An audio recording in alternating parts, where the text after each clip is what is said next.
नुआपड़ा कांग्रेस स्थिति बहुत आगे रही बहुत आगे कहीं आप जनरल इलेक्शन में देखी थे आमर जी वर्तमान कैंडिडेट होती से बहुत भल पोजिशन थे अर्थात सेकेंड पोजिशन में थे तो निश्चित भाव में आम जययुक्त लाभ करूँ नुआपड़ा इलेक्शन बाय इलेक्शन में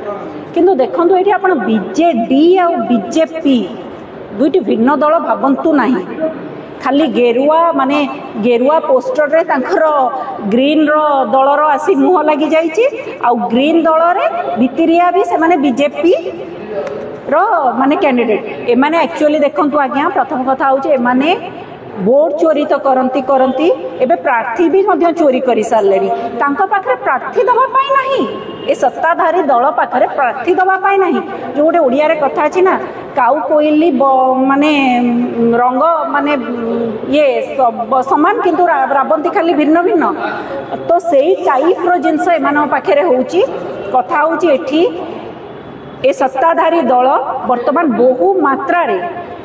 मात्रा वोट रे हारिबा पई जाउची।